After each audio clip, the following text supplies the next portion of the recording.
Мой отец сделал для меня колоссально много. Он произвел меня на свет, он помогал мне в учебе, он направил меня в нужное профессиональное русло. Он научил меня работоспособности, оптимизму. И даже вот такому качеству, как вера в людей, тоже меня научил отец. Иногда я размышляю, каким он был со мной. Он был требовательным, строгим, справедливым. Но я все-таки думаю, что вот мягким и всепрощающим он был чаще. А интересно, каким он был с другими людьми, с людьми своего поколения, с сослуживцами, с театралами. Вот этот момент мне стал очень интересен. 1 января 2023 года моему отцу исполняется 95 лет. Это славная дата. И будет очень интересно услышать мнение других людей о том, какую роль он сыграл в их жизни, какой след он оставил на земле. И в заключение мне хотелось бы прочесть один небольшой стих. Человек рождается на свет, чтоб творить, дерзать, а как иначе? Чтоб оставить в жизни добрый след и решить нелегкие задачи. Человек рождается на свет. Для чего? Ищите свой ответ.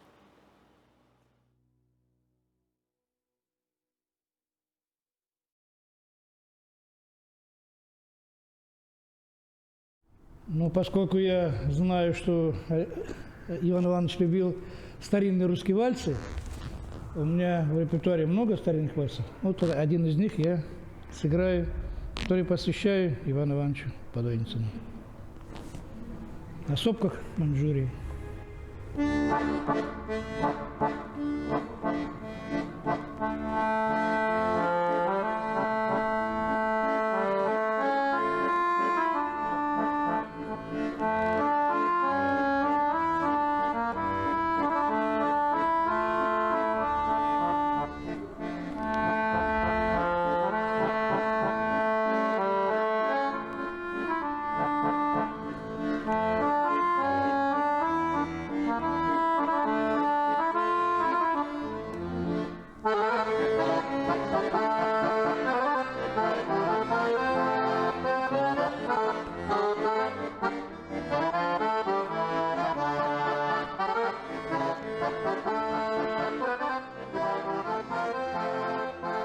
Но мы с одного цеха, поэтому, наверное, это нас роднит.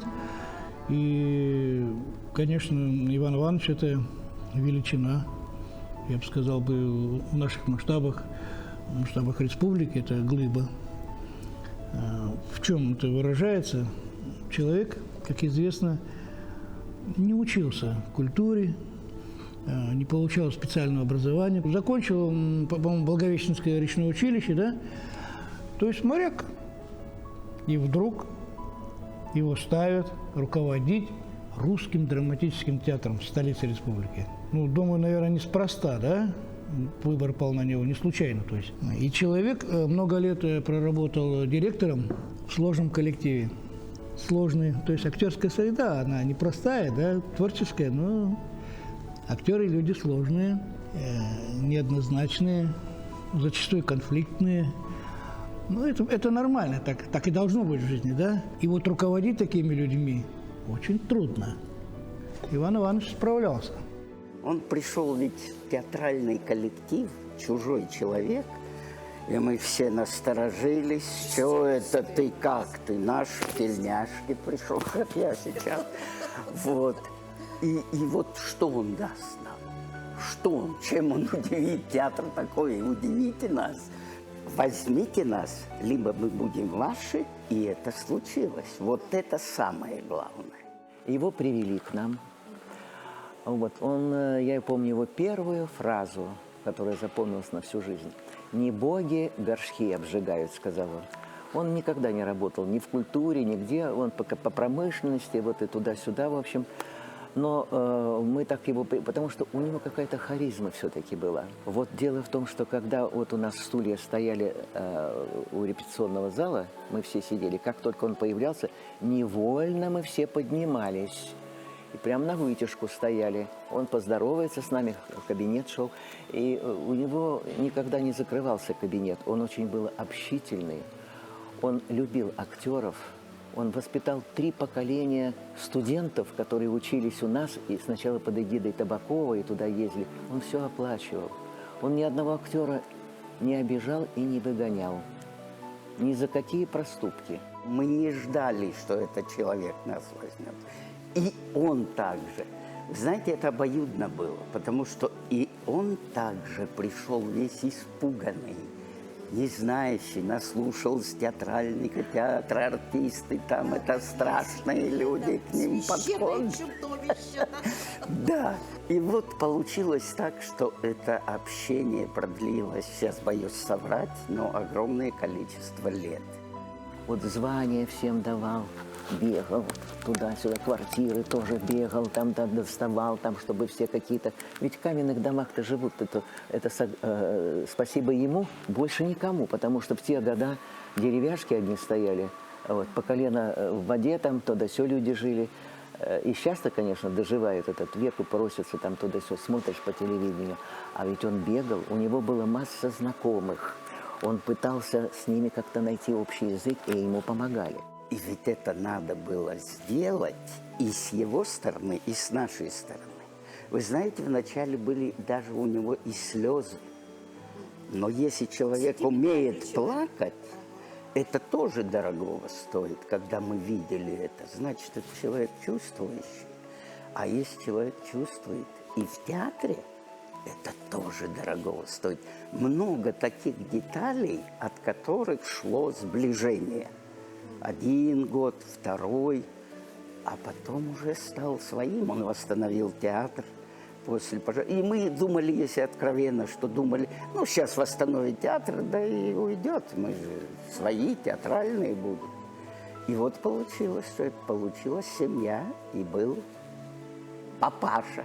Мы с ним ссорились, мы с ним мирились, мы жили свою совковую жизнь. Мы не были его друзьями, как другие вот из нашего театра. У него были более близкие люди, но все его считали отцом родным. Они так говорили, и мы тоже вслед вторили, что это был отец родной. И все юбилеи, которые у Ивана Ивановича были, которые мы застали, он сказал: «Шурка, сделай мне юбилей. Я тебя отблагодарю». Он приносил 3-литровую банку огурцов, приносил бутылочку вина. Это была его благодарность. И мы все сидели, все участники вот с этой 3-литровой банкой. Неравнодушный он был к людям, совершенно неравнодушный. Он отмечал хорошие дела, хорошие там вот председателем женсовета выбрали. И когда мы рисунки детей всего развесили, показывали, как дети рисуют наши, как все. Он, правильно, давайте, работайте в этом направлении. В общем, он интересовался жизнью людей и давал подработать. У нас денег мало все-таки, мы с сыном на одну зарплату вдвоем жили. А он растет и растет. Вот. И приходилось дежурить в театре. И он шел навстречу, он давал возможность подработать. Наше с ним так, что это первое соприкосновение было. Когда я был еще ребенком, я лежал много, у меня со здоровьем слабо, и лежал после операции в больнице, у нас здесь в лор-отделении. И со мной в палате рядом, я помню, был мужчина. Лицо не помню, но очень помню, что он все время в тельняшке был. Может, моряк. Ага. И вот, а я был тяжелый, больной, лежачий после операции, и он за мной ухаживал.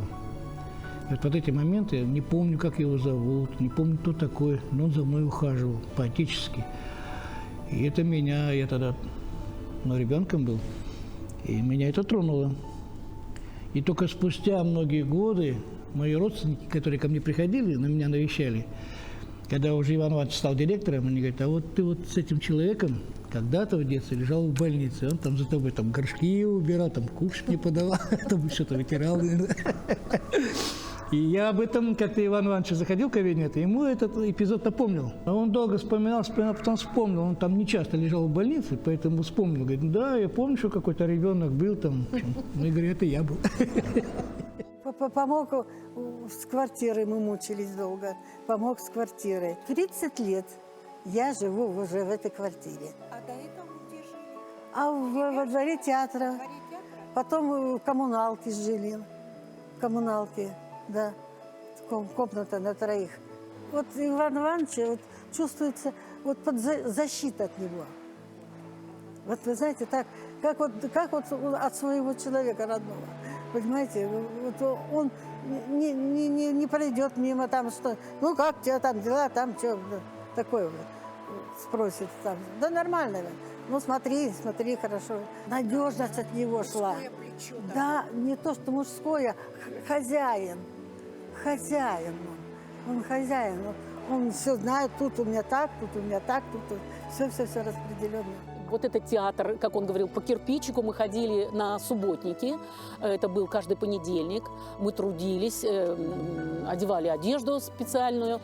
Мы встречали очень хорошо строителей, тоже благодаря тому, что он сказал, мы должны быть людьми, вы должны их угощать, вы должны их приглашать домой. Мы так и делали, приглашали их домой. А потом, естественно, они в Нерюнгель, он говорит, приходили с цветами, они приносили нам вина. Ну, какие подарки? Вы знаете, вино и какой-то там, может быть, батончик колбасы, это и был. Вот достали селедку, вот счастливо, вот достали мясо, ой, идем все счастливые, фарш и так далее.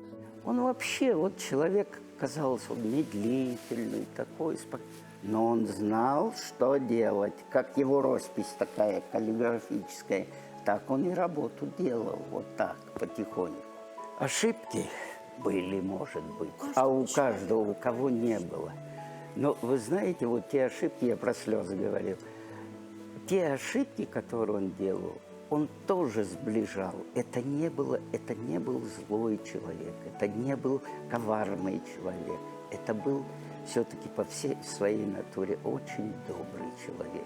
И который, когда мы увидели, что он хочет только добра, а не зла театру и нам лично всем, вот это и случилось.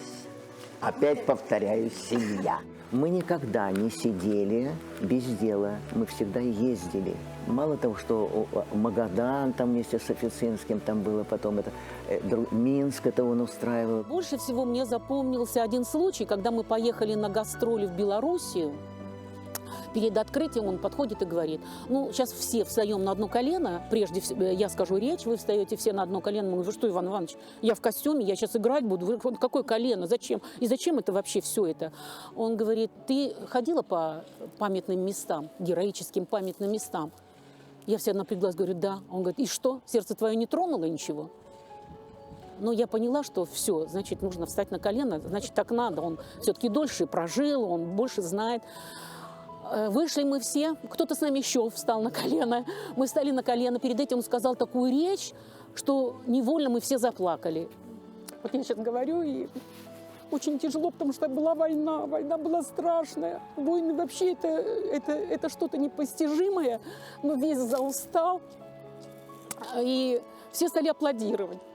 И в то же время мне было и как-то грустно и смешно, что вот мне показалось, что это он какой-то разыграл спектакль. Но на самом деле это все было очень искренне, потому что подошел Дударев, он нас пригласил в свой кабинет, там было большое начальство было, мы играли его спектакль, вот, и он был такой счастливый, он говорил нам такие комплименты, хотя он тоже сказал, говорит, я сначала подумала, что это они вообще встали на колено. Я, правда, потом говорю, ну, Иван Иванович, может быть, не надо было это все-таки. Он говорит, ты что, до сих пор не поняла? Ты до сих пор не понимаешь, что люди отдали жизнь, чтобы мы с тобой хорошо жили, Шурка. Иван Иванович для меня всегда ассоциируется с песней «Фронтовой вальс», потому что я ее спела, раз 100, наверное, ему эту песню. Это случилось в 2003 году. Уже у нас была землянка, мы ее проводили в театре, мы ее начали к 50-летию Победы, и вот проводили ее в театре. И вот в 2003 году я отвечала за концерт и сама пела песню «Фронтовой вальс» Давида Тухманова и на стихи Владимира Харитонова, фронтового поэта, авторов, кстати, песни «День Победы». И Иван Иванович услышал эту песню в моем исполнении.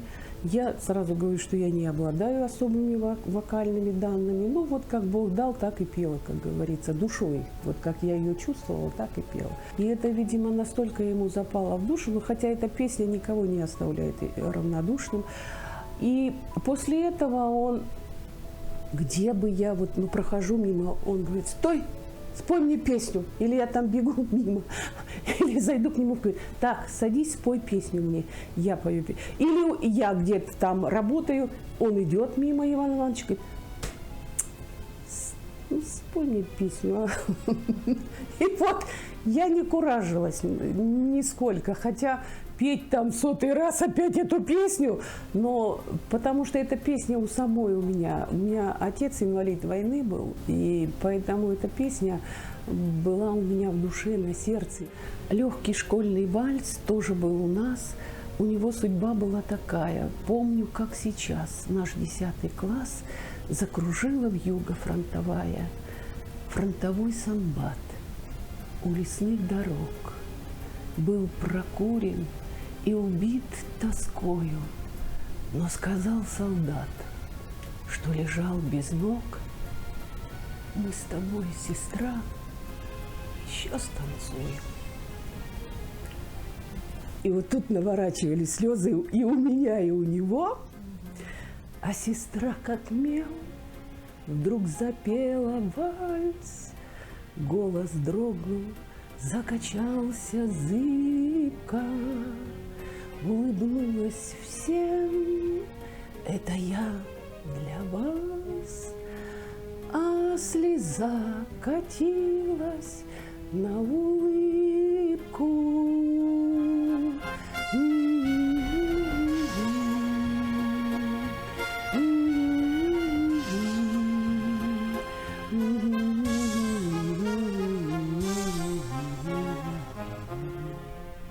Сколько лет прошло, не могу забыть тот мотив, который пелся с болью.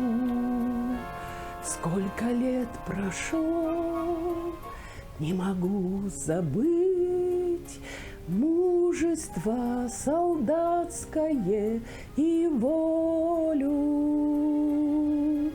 Мужество солдатское и волю. Вот видите, сейчас даже плачу. Вот так. Ну, а потом я только, конечно, наблюдал за ним и видел его со стороны, как он работал, какие были в те годы спектакли, которые стали русского театра нашего, которые стали легендарными. То есть приглашал режиссеров с других городов, что-то в то время было необычно. У нас хорошие режиссеры были, даже приглашенные. Вот он старался это все делать, и вместе с Келли пели, как я помню, по улице идет Андреевна. Вот у нас будет новый режиссер. Я говорю, какой? Знаешь, какая у него фамилия? Келли-пели. Я хочу сказать, что таких больше пока не появлялось на нашем горизонте театральном. Вот. Потому что вот у них, у Ивана Ивановича и у него, вот действительно харизма была. толпы актеров всегда из них были. Капустники Валерий Яковлевич вместе с нами делал, писал. Иван Иванович, мы про него там, это у меня еще сохранились эти штуки, которые про него писали. Мы это капустник делали, и он как-то сидел, и там и пели ему, Галя Платонова еще была, мы, значит, с ней вдвоем разрабатывали, говорю, ты стихи переделывай, а я буду канву все делать. И вот мы ему там дифирамбы, что он ходит, достает нам эти звания там и все прочее, там это прочее, восхваляли его.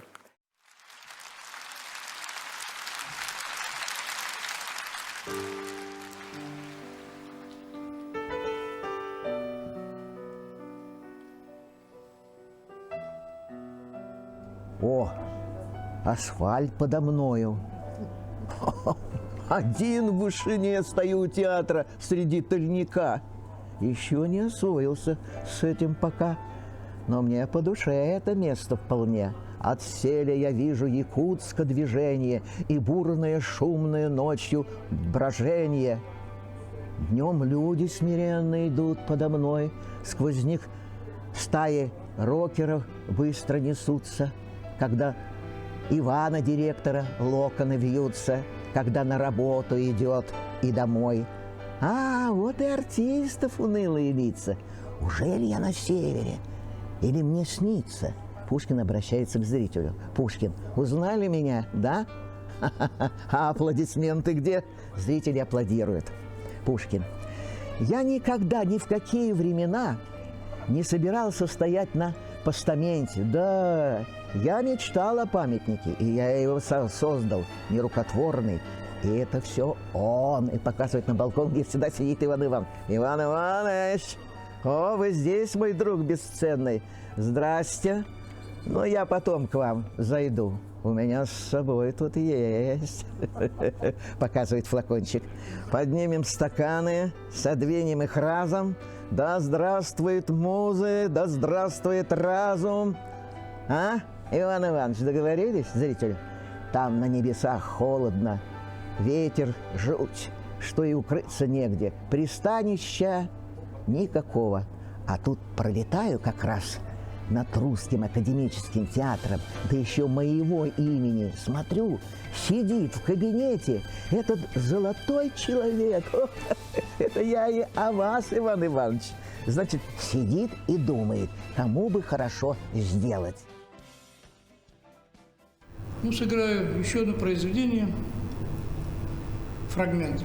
Композитор Пьяццола, Либер, танго.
Он приехал поступать в Благовещенское речное училище из своего села после войны, потому что в войну он фактически содержал вот всю семью, был старшим мужиком, скажем так. А когда мой дед Иван Венедиктович вернулся с фронта, то он ему разрешил поехать поступать в Благовещенское речное училище. Он приехал в Благовещенск. Благовещенск показался ему роскошным, большим портовым городом. И он сразу же в него влюбился. И у папы вообще фактически была, можно сказать, как бы одна нестыковка с флотом. Он просто носил всегда длинные волосы, а тут надо было подстричься. Но он не захотел. Он решил, что, наверное, ему все-таки это простят. Почему он так решил, я не знаю. И вот он, значит, приехал в училище. Какая-то там, видимо, была, ну, так, железная кровать. И вот ночью курсанты привязали его волосы к кровати, к железной кровати, потому что они были очень длинные, густые. И когда он проснулся, он не просто встал, он потянул за собой всю кровать. И, конечно, раздался громкий, радостный хохот курсантов БРУ. Но после этого ему пришлось состричь свои волосы. Однако в скорости он завоевал большой авторитет у своих товарищей по училищу, и он стал старшиной роты.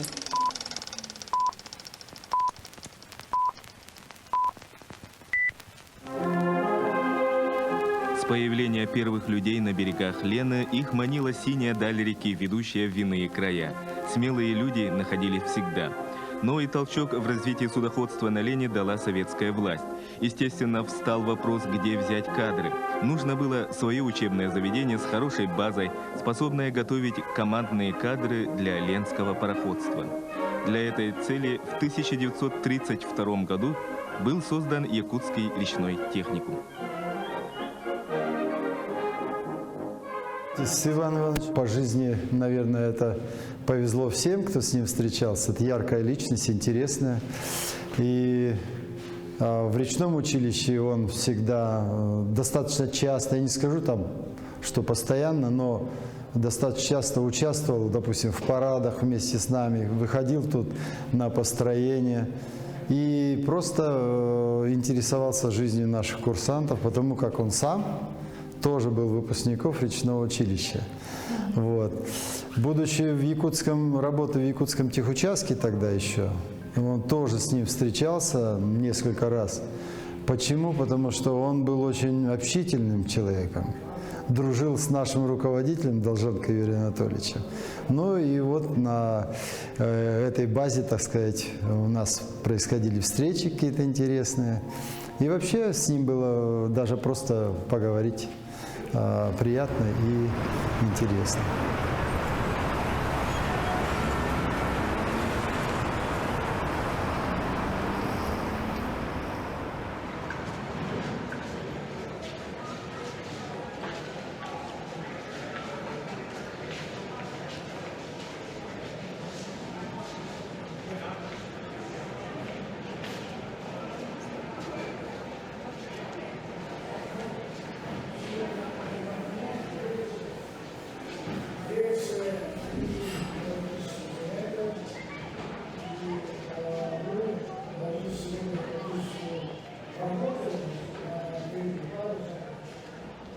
Честно говоря, я думаю о нем как о живом. Это правда.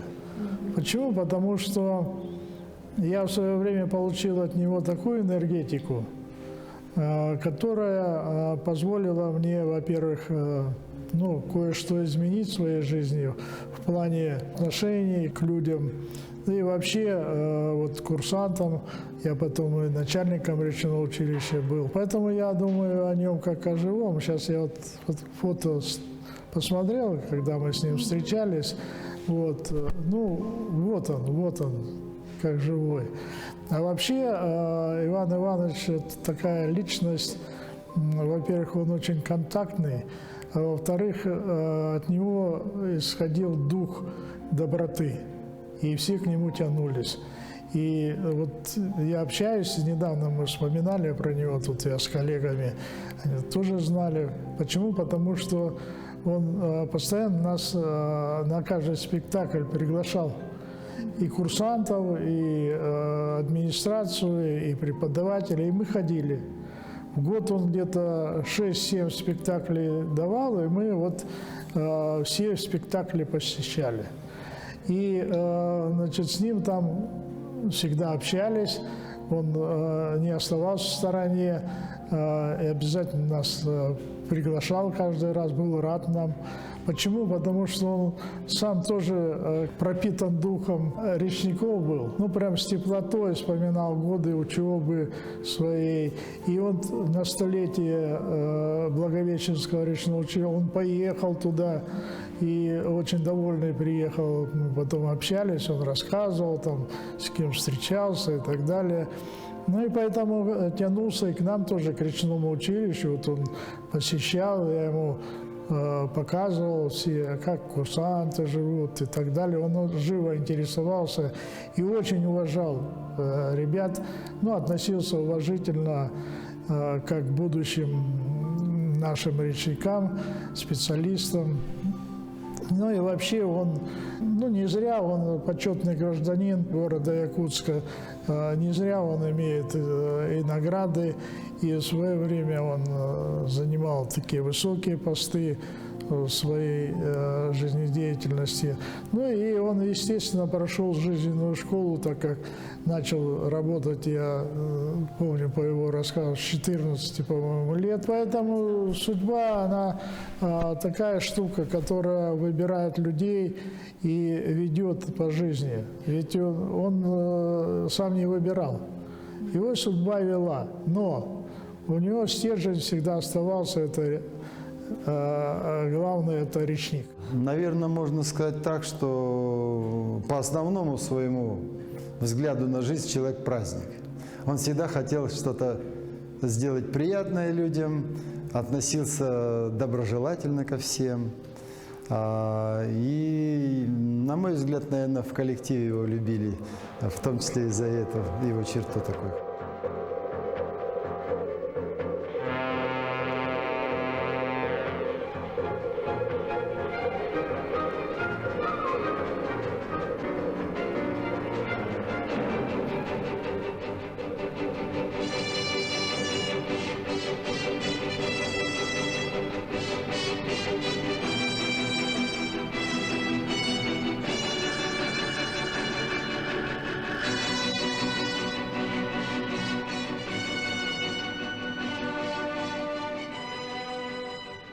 По всей стране открывались школы.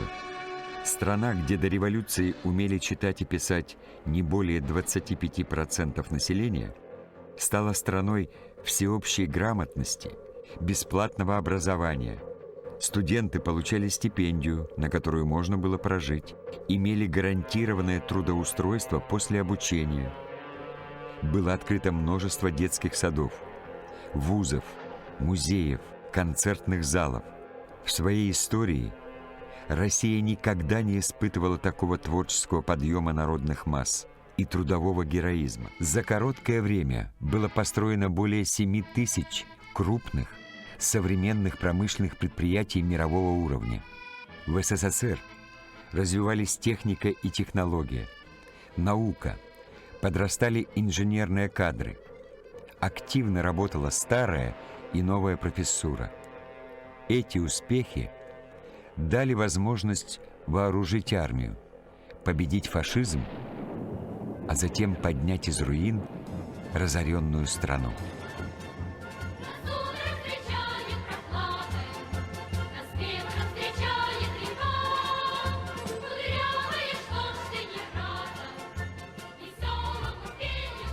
Тут у меня такая интересная фотография, да? Вроде бы ничего такого необычного. Тут вы, Иван Иванович, ну, правда... Людмила Оконешникова. Людмила Оконешникова. И вы все как-то в одинаковой такой синей цветовой гамме. Это вы где и как это... История возникновения этой фотографии. Ну, это мы, скорее всего, Ивана Ивановича поздравляем с очередным днем рождения. Вот, как правило, мы приходили к нему на дом, вот, по приглашению. Вот. И у него же 1 января день рождения. Да, и вот буквально после Нового года мы появлялись у него. Какие вы Да, да. Вот. И, как говорится, да, поздравляли Ивана Ивановича от души. Приходили, ну, как правило, да, члены горкома, вот, наши активисты. А это вот так вот как-то случайно получилось, да, что гамма совпала. Мы, конечно, с ним познакомились основательно с 60-х годов прошлого столетия, когда Иван Иванович уже работал директором государственной типографии, а я работал в это время тоже руководителем другого предприятия, это Центральных электрических сетей Якутскэнерго. Как говорится, на поприще трудовой деятельности, трудовых общений, значит, мы с ним стали встречаться, контактировать в том плане, что типография в то время, значит, было очень насыщено было энергоемкими оборудованием. Такие современные машины стояли, станки. Но потом типография сама большую роль играла в то время в республике, значит, потому что все должно выходить вовремя, качественно. И, конечно, требовалось хорошее тогда и постоянное бесперебойное электроснабжение. Как раз вот этим делом я занимался. То есть мое предприятие занималось и центральными сетями. Мы объясняли. И вот были такие случаи, что когда, так сказать, при аварийных ситуациях происходили отключения определенных потребителей, под отключение попадала в том числе и типография. И вот на этом поприще мы первый раз с ним встретились, познакомились. Я с ним познакомился, когда он работал директором типографии, а я был заведующий отделом пропаганды и агитации. Вся продукция наша печаталась там, и мы очень хорошо контактировали с ним. И это начиная от 1974 года я с ним очень часто встречался. Но чем он мне нравился как руководитель, этот человек был очень обязательный. Я бы сказал, как руководитель, он в какой-то степени выражал такого интеллектуала. Поэтому какой-то сразу после разговора, беседы, всегда старались с ними как-то контактироваться. То есть в этом отношении был человеком привлекательным. Это умный человек. Естественно, с ним можно было по всем вопросам поговорить. Около 40 лет, будучи молодым, вступил, еще в речном училище вступил в партию. Да? Что-то долго он был кандидатом, 5 лет, ну не знаю, тогда такие были моменты. И он же работал под руководством Черяева, под руководством Прокопьева, да, вот это же известные наши партийные лидеры. Вот, и Нариман Суханов и так далее, это же были очень такие известные люди. Ну а вот в период действительно распада СССР, перестройки, значит, и вот последующее время, ну, конечно, сложно. И вот поэтому я не знаю, он не сразу восстановился еще, так, вот. Но я думаю, все равно у него вот это убеждение, да, вот он, я думаю, он Советский Союз все равно он уважал, любил. Он же отдал большую часть жизни Советскому Союзу. Он с молодых лет дружил с Михаилом Николаевым, нашим первым президентом. Ну, в принципе, да, дружбу не предал, может, пострадал на этом деле, да, вот, немножко от нашей партийной организации. А он вот остался верен дружбе, скажем, да. Ну, ладно. И еще такой интересный момент вот тоже. Он же человек верующий. А вот в советское время-то это не очень поощрялось. Это сейчас вот партия допускает у нас. Сейчас допускают, верующие могут вступать и так далее. Но единственное, может и тогда, и сейчас просто, чтобы, как говорится, партийная организация не заниматься вот этой религиозной агитацией и так далее, да? Это частное дело каждого. Ну, дело совести же. И говорят, вот и на этом поприще он тоже, как говорится, помогал церкви. Вот, она его тоже отмечала, его заслуги и так далее в этом деле. Ну, у нас общение продолжалось с ним, значит, так, с Иваном Ивановичем. И я сейчас, вот, когда так анализируешь и думаешь, он, работая театром, нашел ту точку прикосновения, то направление, которым жил коллектив театра. Вообще театр – это же коллектив, состоящий из творческих работников. Обычно всегда какие-то необычные такие взгляды, более такой развитый в культурном плане, значит, в плане развития, значит, так. И вот и я знаю, что с таким коллективом не просто работать, не просто им руководить. А у Ивана Ивановича здорово получилось. Он же руководил театром более 20 лет. И я просто как-то поражался даже. На других этапах жизни мы с ним разговоры эти вели, и он соглашался со мной, что действительно, говорит, пришлось иначе себя вести, чем был я директором типографии, это рабочий класс. Понимаете, так? Вот. А здесь совсем другие. И я понял, что другой подход должен быть. Значит, так, и он эту жилу нашел. Это же надо сколько отдать. И он отдавал. И он отдавал действительно так. Вообще, надо сказать, что он человек такой творческий. Творческий человек был. Он все равно постоянно жил новыми идеями. Мне дали поручение, значит, заниматься вопросами, как бы так сказать, руководящего состава тогда музыкального театра. И вот, когда мы разобрались, что к чему, и вдруг нежданно-негаданно Михаил Ефимович говорит, назначили на 3 месяца временно исполняющим человека, который проверил, местником. Я только, понимаете, вынужден был принять против Михаила Ефимовича в то время, кто мог пойти. И первым делом я не пошел в театр свой после назначения, а пошел к Ивану Ивановичу. Советоваться? Да. Его мысли, как он принимает вообще меня как директора. Он же опытный человек был. Естественно, его опыт, который он мог бы мне кое-что, так сказать, своего опыта передать. Я захожу к нему в кабинет, здороваюсь, но он уже в курсе. Поздоровался, чай предложил. И спрашивает такой вопрос. С чего начинается для директора театра?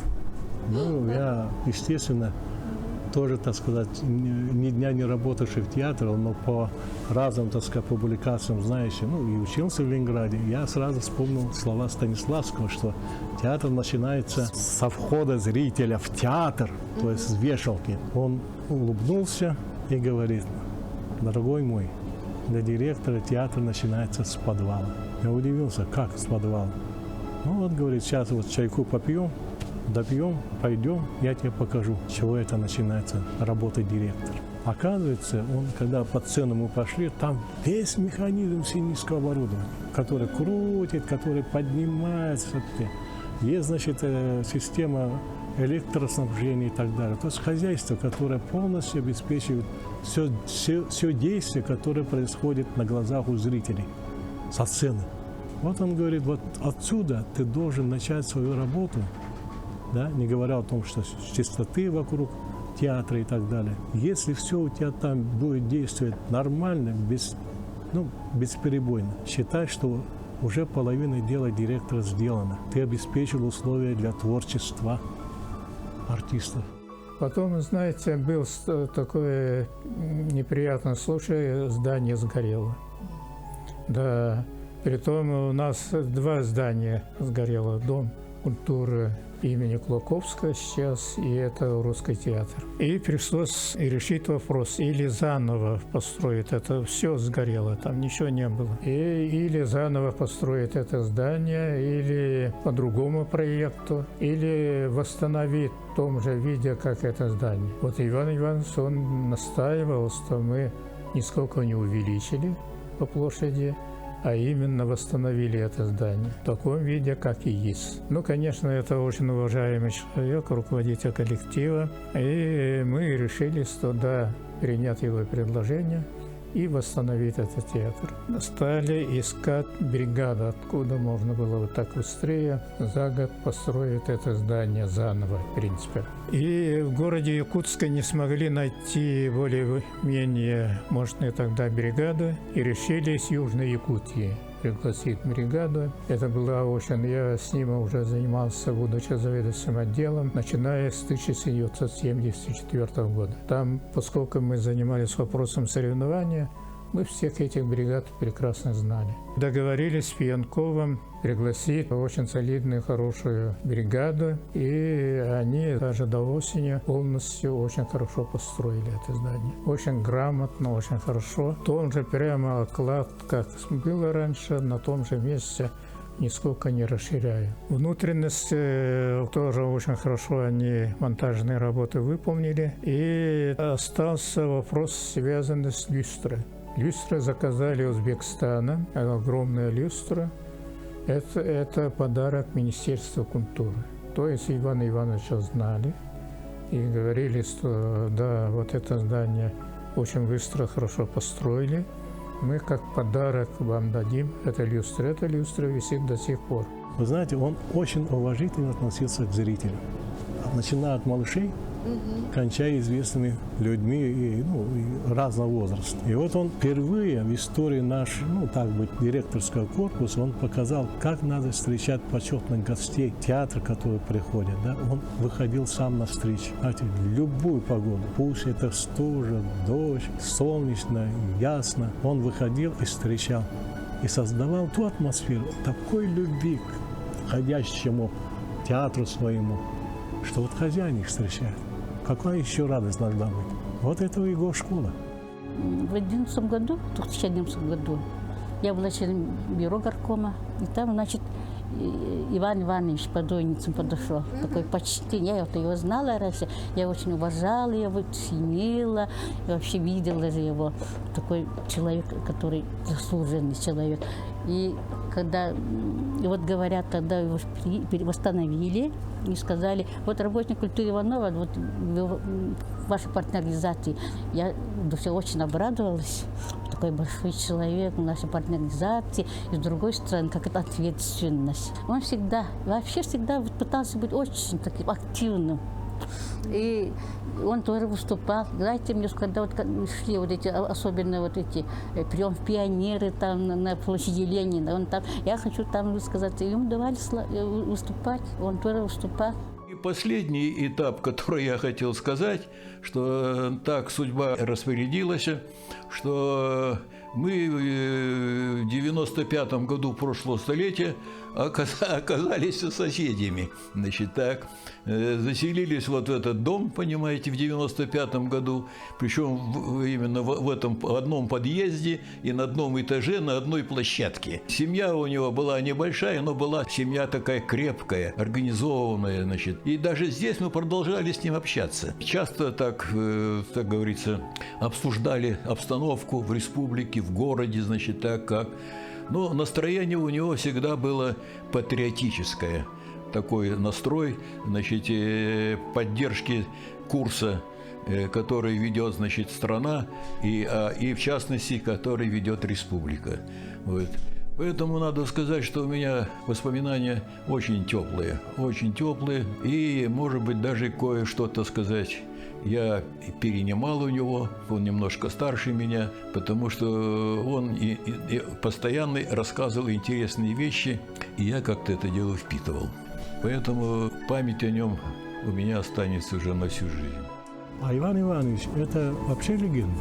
Не просто театральной жизни, а всего общественного пространства, понимаете, Якутии и республики. С ним быть рядом – это всегда услышать что-то искреннее, такое удивительно тонкое восприятие каких-то нюансов общественной жизни, на которые он реагировал или с болью в сердце, или он это высказывал на каких-то больших таких собраниях. Притом там настолько правдиво и искренне это все говорил. Люди чувствовали это и воспринимали его как человека, который, понимаете, вот от природы должен быть руководителем, лидером. Но он был, как Марьман, якорь бросил в театральную среду, и от этой среды он, даже когда болел и когда уходил, он просто был уверен, что именно театр для него – это самая последняя симфония его жизни. Я считаю, Иван Иванович герой своего времени. Я очень благодарна своей судьбе, что с ним встретилась и близко познакомилась. Я очень благодарна своей судьбе и очень благодарна Ирине Ивановне. Она всегда созванивалась, всегда благодарна. Это один из очень талантливых руководителей не только города Якутской республики. Иван Иванович, конечно, в памяти тех, с которым он работал, навсегда останется как один из самых талантливых руководителей. Когда 90-летие было, вот отмечали же не так давно, в 2018 году, вот я там говорил, что действительно у нас в Якутии значит, немало людей, которые приехали сюда, так, Якутия стала второй родиной, и они оставили о себе очень большой след. Таких людей не надо забывать. Это и мужчины, и женщины, и так далее. Да? И вот приводил в пример, что вот Иван Иванович, ведь вот человек, да, в общем-то, из Щетинской области, а ведь всю жизнь посвятил Якутии. И оставил такой след, такой след. Его же не забудут, все его дела, они до сих пор живы.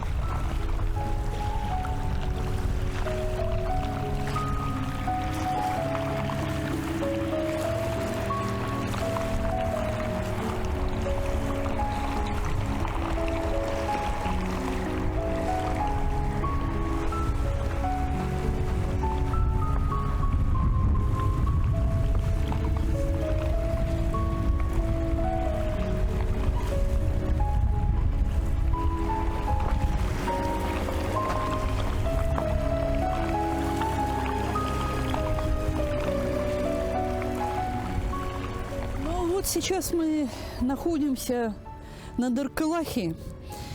Это место, где мой отец начинал свою трудовую карьеру в Якутии, в Якутской автономной Советской Социалистической Республике. Это было в 50-х годах прошлого века. Вот Даркалах, наша прекрасная река. Здесь находился техучасток. И вот сюда, на техучасток, он приехал молодым специалистом после окончания Благовещенского речного училища по распределению с молодой женой, с моей мамой. Он очень любил вот это место. Вот это место, оно для него, можно сказать, было святым таким, сакральным. Он всегда помнил, что вот отсюда, с Даркалаха, все началось. И мы сюда с ним приезжали. И вот интересно, мы приезжали с ним 2 раза в год. Чаще приезжать не могли, все время были заняты. Один раз мы приезжали сюда весной, в начале навигации, и он смотрел, как река освобождается ото льдов. А второй раз мы приезжали сюда в конце навигации, вот именно в эти дни, в 10-е числа октября, перед большим православным праздником, Покровым днем, поскольку отец мой был православным коммунистом, и он верил в силу вот этих христианских праздников.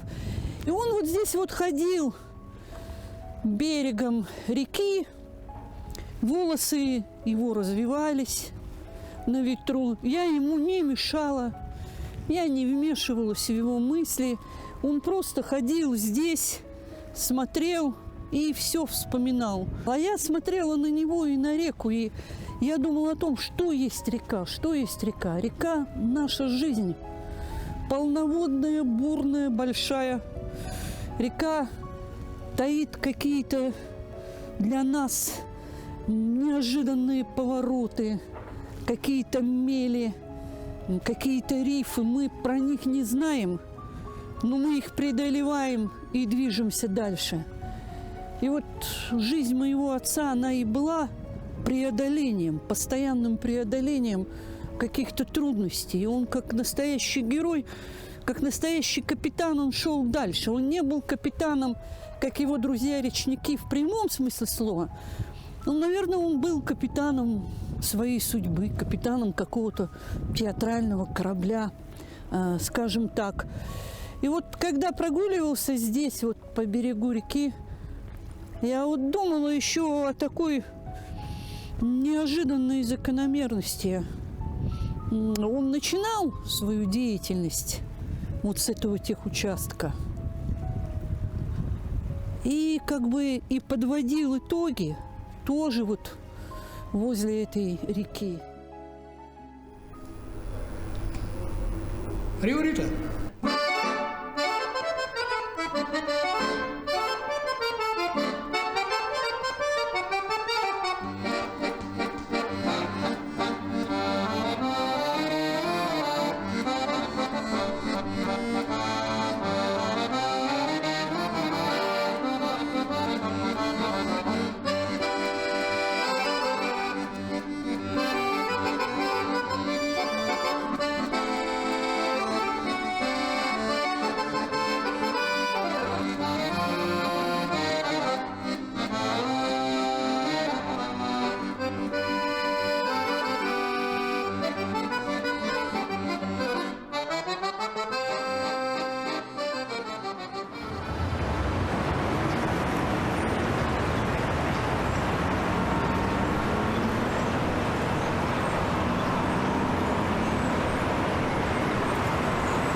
Иван Иванович Подуницын, для меня он родной дядя.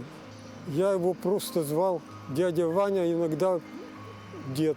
Он был старшим в семье. Моя мама, его родная сестра Лаура Ивановна, появилась на свет сразу за ним. Они вместе всю жизнь шли рука об руку, помогали друг другу и очень друг друга любили. Вместе жили, родились и жили в селе Болотово на реке Шилка. Во время войны дядя Ваня работал токарем на МТС. Мама помогала моей бабушке, мыла полы в общежитии трактористов. Потом вместе поехали в Благовещенск. Там учились. Дядя Ваня в Благовещенском речном училище, мама в Амурском аграрном техникуме. После окончания учебы вернулись на Амур и работали вместе. Так получилось, что именно мама познакомила дядю Ваню с его будущей женой, как бы устроила ему счастье на всю жизнь. Потом все втроем уехали в Якутию по распределению и по зову души.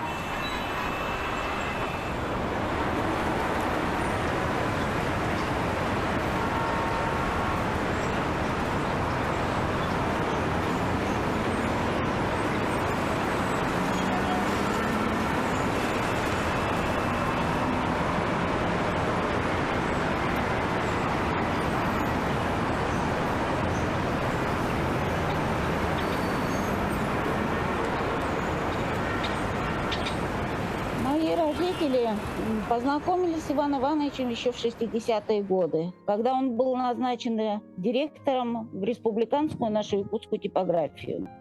Он как-то сразу же обратил внимание на молодых работников. Маме тогда было 20 лет, папе 22. Он только вернулся с вооруженных сил советской армии. Обратил на них внимание в том, что они участвовали не только в трудовой деятельности в типографии, но и в художественной самодеятельности. Кстати, потом они с мамой пели в хоре, с Иваном Ивановичем исполняли песни русские народные. Обратив на них внимание, он решил дать им какой-то толчок. Он видел, что молодые люди могут достичь в трудовой деятельности каких-то успехов.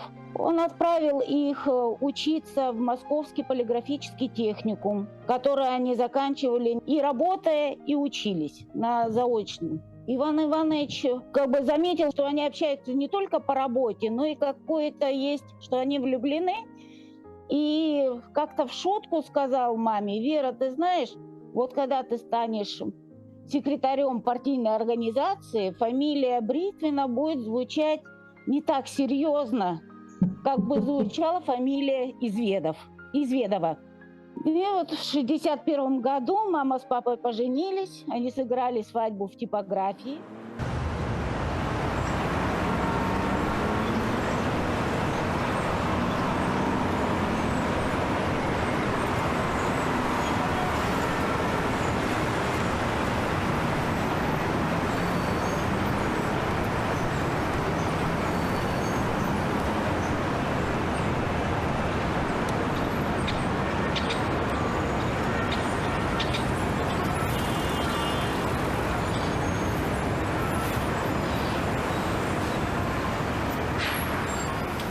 Родители Тарасова Николай Александрович и Валентина Гавриловна всю свою жизнь, более 60 лет, дружили с семьей Подойницыных. Их объединяли не профессии.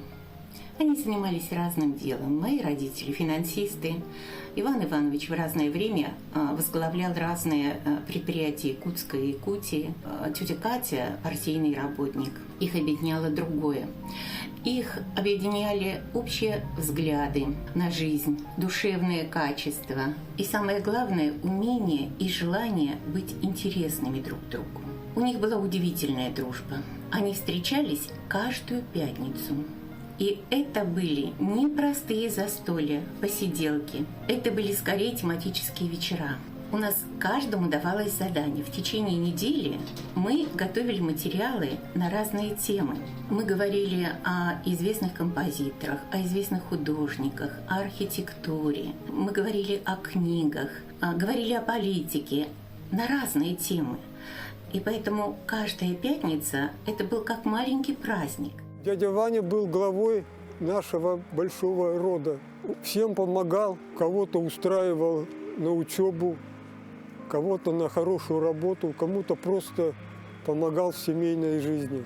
Он очень любил и вел генеалогическое древо нашей семьи. Всегда радовался, когда пририсовывал листочек новый. Это когда кто-то появлялся, кто-то женился в нашем роду или рождался новый человек. Наша семья уже где-то около 70 лет живет на якутской земле. Иногда в какой-то день, если мы собирались всей семьей, дядя Ваня иногда говорил: вот на этот час, в этот день в Якутске находится 42 человека нашей большой семьи. Наши родители были очень разные люди, но при этом замечательными, интересными людьми. Наши мамы никогда не говорили о драгоценностях, кто что купил. Они никогда не говорили о каких-то модных нарядах. Это было не принято в наших семьях, но зато они соревновались, кто больше приобретет интересных, хороших книг. Мы часто говорили о книгах, мы менялись этими книгами. Самое хорошее мое детское воспоминание – это демонстрации в городе Якутске, которые проходили 1 мая и 7 ноября. Они проходили вот по этому проспекту, который, по-моему, раньше назывался просто улицей Ленина. Все участвовали в демонстрациях. Все наши родственники шли в колоннах со своими организациями. И примерно в 1:30 после окончания демонстрации приходили к нам домой, к моим родителям, которые жили на Каландарашвили 1. Было очень весело и дружно. Дядя Ваня пел, мама угощала всех. А как хорошо они пели. У родителей были удивительно интересные, красивые голоса. И эти пятницы были известны в Якутске. О них знали знакомые, друзья и вообще довольно широкий круг друзей, потому что они были необычны. Вообще родители умели дружить. И их дружба, она проверялась разными испытаниями. Например, мы жили в очень хорошем большом доме, но с печным отоплением. И где-то в начале 60-х, о счастье, нам решили провести отопление, поставить батареи. А тогда, в те времена, не было такой программы расселения жителей. И куда же нам было идти? Конечно же, к Подойницыным. И это было очень непросто. И 2 хозяйки на одной кухне, и масса бытовых проблем. Но надо сказать, что мы достойно прожили это время, а время было довольно долгое, это было больше полугода. И мы все это преодолели. Мало того, прошло совсем небольшое количество времени, и уже у Подойницыных начался капитальный ремонт в том доме, где жили они. И уже все они всей семьей переехали к нам. И мы опять жили все вместе, с теми же трудностями, но тем не менее мы все достойно пережили. В 92 году маму уже назначили директором типографии. То есть как-то Иван Иванович увидел то, что мама может все-таки быть руководящим таким, занимать руководящую должность. И они очень тесно общались, встречались у нас на даче на Хатынуряхе. Я, конечно, тогда была еще маленьким ребенком, как бы такого тесного общения с Иваном Ивановичем у меня не было, но добрые слова о Иване Ивановиче я слышала от мамы всегда. В 92 году мама помогла Ирине выпустить ее первую книгу «Чашечка кофе». И Иван Иванович часто приглашал маму на премьеры спектаклей, которые проходили в Русском драматическом театре, после которых они все уединялись в кабинете у Ивана Ивановича, делились всем, и радостью, и печалью между собой. И даже когда мои родители уехали в Санкт-Петербург, их общение не прекратилось. Они также продолжали общаться. При первой же возможности, когда мама прилетала в Якутск, она всегда навещала Ивана Ивановича. Как-то один раз, когда Ирина, по-моему, училась в Санкт-Петербурге, мама прилетела в Якутск и не могла найти Ивана Ивановича. Его положили в больницу. Она бегала все больницы, которые были в Якутске, нашла его. Он был очень рад. Вот эта вот неразрывная связь между ними существовала в течение всей их жизни. Я вот появился, как появился здесь, в этом городе, он меня сразу чуть ли не забрал в роддоме, начал везде возить, помогать моей семье. И если вот так судить, что вот пока он жил, все эти дни и годы я был рядом с ним, и он со мной. Мы почти, я не знаю, каждую неделю я с ним, конечно, встречался, если не чаще. Потому что в детстве он меня и устраивал, и в детские пионерские лагеря, и куда-то отправлял, и помогал, и в вузе мне помогал, и с семьей помогал. Я глубоко убеждена, что наши родители своим примером научили нас любить и дружить, и дали нам очень хороший стимул прожить интересную жизнь. И Ирина, и я всю жизнь занимались любимым делом, а это не каждому дано. И у нас много друзей, и со школы, и тех, с кем мы дружим уже более 40 лет. Мы очень благодарны родителям за то, что мы смогли ими гордиться. Это очень важно для жизни. Его уход был, конечно, большой потерей, потому что он ушел после моей мамы и после тети Кати. Мы уже с ним оставались, он был самый такой старший, и мы, конечно, ждали, пытались ему как-то помочь, и, конечно, жалеем, что он мог бы еще немножко протянуть, но так получилось. Я вот даже сегодняшнему дню все так это просматривал, прокручивал, и думаю, если бы сейчас вот был дядя Ваня, мне бы было намного легче в жизни. Потому что, даже бы сейчас он, если бы даже не занимал таких больших постов, он все равно, я бы к нему просто пришел, посидели бы и поговорили бы. Он мне тоже много рассказывал о своей жизни, такого сокровенного. И я тоже с ним разговаривал на такие темы, о которых не скажешь женщинам, например, или даже маме, жене, сестре. Он рассказывал свои истории, я свои, и это осталось между нами.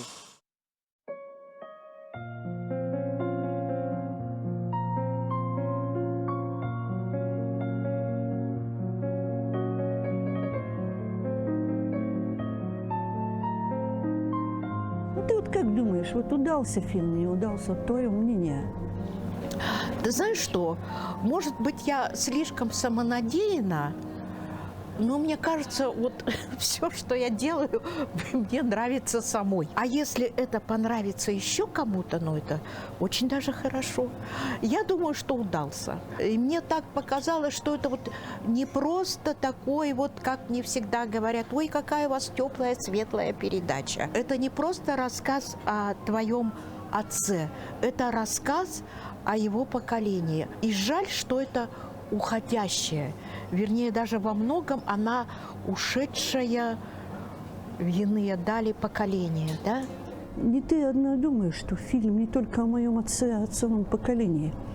Люди, которые смотрели этот фильм, мои коллеги, мои друзья, мои знакомые, они мне звонили и говорили. Я вспоминал бабушку, дедушку, маму, папу, людей советской эпохи, да, ушедшей советской эпохи, но эпохи высоких ценностей, трудолюбия, морали.